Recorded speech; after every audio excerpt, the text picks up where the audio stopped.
আমি কেইবাটাও কাৰ্যসূচী লৈছিলোঁ।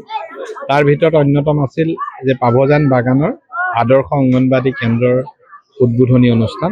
এই কামটো ইতিমধ্যে হৈ গৈছে। ইয়াৰ পূৰ্বে গেলাবিল জিবি হাইস্কুলৰ 20 লাখ টকাৰে বিজ্ঞানাগাৰৰ নিৰ্মাণৰ কাম আছিল, সেইখিনি কৰা হ'ল। ওপৰলাংথা নামঘৰৰ আধাৰশিলা স্থাপন কৰিলোঁ। বৰপথাৰ পৌৰসভাৰ 2,10,00,000 টকাৰে এটা নতুন পানী যোগান আঁচনি উদ্বোধন কৰাৰ লগতে গোৰ্খা সন্মিলনে নিৰ্মাণ কৰা তেওঁলোকৰ ভানুভক্ত যিটো কাৰ্যালয় তাৰ সম্প্ৰসাৰিত অংশৰ বাবেও নুমলীগড় শোধনাগাৰৰ CSR পুঁজিৰে আধাৰশিলা স্থাপন কৰিলোঁ। আজি যিকেইটা কাম কৰিলোঁ তাৰ ভিতৰত এটা অতি উল্লেখযোগ্য কথা আমি ক'ব বিচাৰিছোঁ যে আমি সমষ্টিটোত প্ৰায় 40টা বিধায়কৰ জনসেৱা কেন্দ্ৰ স্থাপন কৰিব খুজিছোঁ।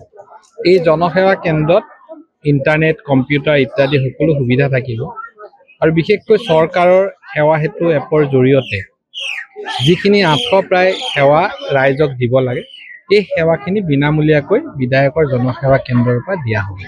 আমি প্ৰথমটো কেন্দ্ৰ নাহৰবাৰীত আজি আৰম্ভ কৰিলোঁ প্ৰশান্ত দত্তৰ ঘৰত, আৰু ইয়াৰ জৰিয়তে আমি সেই অঞ্চলৰ গেলাবিল পঞ্চায়ত বা পূব বৰপথাৰ পঞ্চায়তৰ যিসকল লোকক পাৰি সেইসকলক বিনামূলীয়াকৈ ছাৰ্ভিচ দিয়াৰ ব্যৱস্থা কৰিম। ইয়াৰ পাছত আমি পূব বৰপথাৰ পঞ্চায়তত এখন জনসভাতো অংশগ্ৰহণ কৰিম। আজি যিখন বাগানত এই আদৰ্শ কেন্দ্ৰ উদ্বোধন কৰিলোঁ, এই বাগানখনৰ সৰ্বাংগীন বিকাশৰ বাবে বহুকেইটা আঁচনি লোৱা হৈছে। ইতিমধ্যে চৰকাৰে ইয়াতে আমাৰ বিজেপি চৰকাৰে আদৰ্শ হাইস্কুলৰ নিৰ্মাণ কৰি উদ্বোধন কৰা হ'ল আমাৰ দিনতে। ইয়াতে পানী যোগান আঁচনি লোৱা হৈছে, জগন্নাথ স্কিল চেণ্টাৰো লোৱা হৈছে। প্ৰায় বহুকেইটা কাৰ্যসূচী, অমৃত সৰোবৰো ইয়াতে নিৰ্মাণ কৰা হৈছে। বহুকেইটা সম্পদ ইয়াত স্থাপন কৰা হৈছে যাতে বাগানখনৰ সকলো দিশতে শ্ৰমিকসকলৰ সুবিধা হয় আৰু ভৱিষ্যতৰ দিনতো ইয়াত বহুকেইটা আঁচনি লোৱাৰ পৰিকল্পনা আছে। আমি কেইবাটাও কাৰ্যসূচী লৈছিলোঁ। তাৰ ভিতৰত অন্যতম আছিল যে পাভজান বাগানৰ আদৰ্শ অংগনবাদী কেন্দ্ৰৰ উদ্বোধনী অনুষ্ঠান। এই কামটো ইতিমধ্যে হৈ গৈছে। ইয়াৰ পূৰ্বে গেলাবিল জিবি হাইস্কুলৰ 20 লাখ টকাৰে বিজ্ঞানাগাৰৰ নিৰ্মাণৰ কাম আছিল, সেইখিনি কৰা হ'ল। ওপৰলাংথা নামঘৰৰ আধাৰশিলা স্থাপন কৰিলোঁ। বৰপথাৰ পৌৰসভাৰ 2,10,00,000 টকাৰে এটা নতুন পানী যোগান আঁচনি উদ্বোধন কৰাৰ লগতে গোৰ্খা সন্মিলনে নিৰ্মাণ কৰা তেওঁলোকৰ ভানুভক্ত যিটো কাৰ্যালয় তাৰ সম্প্ৰসাৰিত অংশৰ বাবেও নুমলীগড় শোধনাগাৰৰ CSR পুঁজিৰে আধাৰশিলা স্থাপন কৰিলোঁ। আজি যিকেইটা কাম কৰিলোঁ তাৰ ভিতৰত এটা অতি উল্লেখযোগ্য কথা আমি ক'ব বিচাৰিছোঁ যে আমি সমষ্টিটোত প্ৰায় 40টা বিধায়কৰ জনসেৱা কেন্দ্ৰ স্থাপন কৰিব খুজিছোঁ।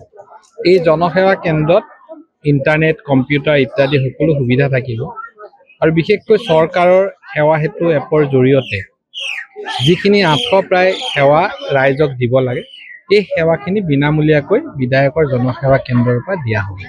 আমি প্ৰথমটো কেন্দ্ৰ নাহৰবাৰীত আজি আৰম্ভ কৰিলোঁ প্ৰশান্ত দত্তৰ ঘৰত, আৰু ইয়াৰ জৰিয়তে আমি সেই অঞ্চলৰ গেলাবিল পঞ্চায়ত বা পূব বৰপথাৰ পঞ্চায়তৰ যিসকল লোকক পাৰি সেইসকলক বিনামূলীয়াকৈ ছাৰ্ভিচ দিয়াৰ ব্যৱস্থা কৰিম। ইয়াৰ পাছত আমি পূব বৰপথাৰ পঞ্চায়তত এখন জনসভাতো অংশগ্ৰহণ কৰিম। আজি যিখন বাগানত এই আদৰ্শ কেন্দ্ৰ উদ্বোধন কৰিলোঁ, এই বাগানখনৰ সৰ্বাংগীন বিকাশৰ বাবে বহুকেইটা আঁচনি লোৱা হৈছে। ইতিমধ্যে চৰকাৰে ইয়াতে আমাৰ বিজেপি চৰকাৰে আদৰ্শ হাইস্কুলৰ নিৰ্মাণ কৰি উদ্বোধন কৰা হ'ল আমাৰ দিনতে। ইয়াতে পানী যোগান আঁচনি লোৱা হৈছে, জগন্নাথ স্কিল চেণ্টাৰো লোৱা হৈছে। প্ৰায় বহুকেইটা কাৰ্যসূচী, অমৃত সৰোবৰো ইয়াতে নিৰ্মাণ কৰা হৈছে। বহুকেইটা সম্পদ ইয়াত স্থাপন কৰা হৈছে যাতে বাগানখনৰ সকলো দিশতে শ্ৰমিকসকলৰ সুবিধা হয় আৰু ভৱিষ্যতৰ দিনতো ইয়াত বহুকেইটা আঁচনি লোৱাৰ পৰিকল্পনা আছে। যিকোনো খবৰৰ বাবে যোগাযোগ কৰক 7099017330 লগতে 7099017110 নম্বৰত।